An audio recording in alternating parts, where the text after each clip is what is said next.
ஒரு கம்ப்யூட்டர் சென்டர்ல பெருக்கி துடைக்கிறதுக்கு ஆள் வேணும் அப்படின்னு கால் ஃபார் பண்ணிருந்தாங்களாம். அதுக்காக ஒருத்தர் அப்ளை பண்ணினாரு. நேர இன்டர்வியூ போனாரு. எங்க பெருக்கி தொடச்சு காமினோன்னு ரொம்ப நீட்டா படபடன்னு பண்ணினாரு.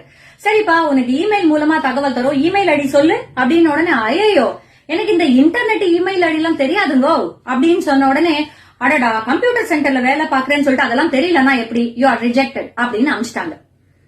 தலையை தொங்க போட்டுக்கிட்டே நேர போனவரு பாக்கெட்ல கை விட்டு பார்க்கும்போது ஒரு 10 ரூபாய் இருந்தது.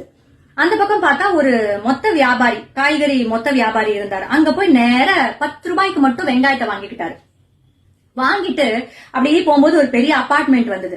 அதுக்குள்ள போய் அவசரத்துக்கு வெங்காயம், அவசரத்துக்கு வெங்காயம் அப்படின்னு விற்க ஆரம்பிச்சாரு.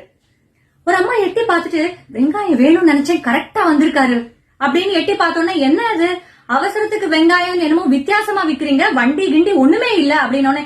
இல்லம்மா, இந்த பையில இருக்குது, இதுல கொஞ்சோண்டுதான் இருக்கு, அதனாலதான் அவசரத்துக்கு வெங்காயம், நீங்க கடைக்கு இறங்கி போக வேண்டாம்ல, வேணும்னா சொல்லுங்க கொடுத்துட்டு போறேன் அப்படின்னு சொன்ன உடனே, ஐயோ வேணும்பா அவசரமா வேணும், என்ன வேலைப்பா?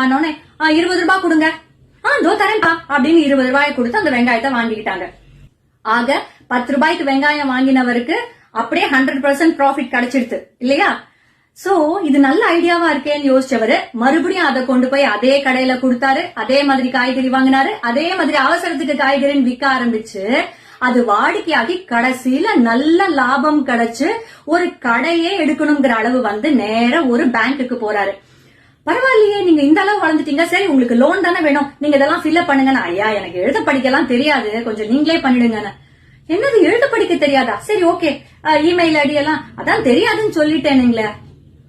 ஒண்ணுமே தெரியாம நீங்க இவ்வளவு பெரிய ஆளா வந்துட்டீங்க, இன்னும் அதெல்லாம் தெரிஞ்சிருந்தா என்ன ஆயிருப்பீங்க அப்படின்னாரு அந்த பேங்க் ஆபீசர். என்ன பண்ணிருப்பேன், ஒரு கம்ப்யூட்டர் சென்டர்ல பூட்டி பெருக்கிட்டு இருந்திருப்பேன் அப்படின்னு சொன்னாராம். சோ நமக்கு ஒரு விஷயம் தெரியலையேன்னு நம்ம நொந்து போய் உட்காந்துட கூடாது. நமக்கு என்ன தெரியுமோ அதை மென்மேலும் எப்படி வளர்த்துக்கணும்னு பார்த்து நிச்சயமாக முன்னேற முடியுங்கிறது தான் இந்த கதை நமக்கு விளக்குது.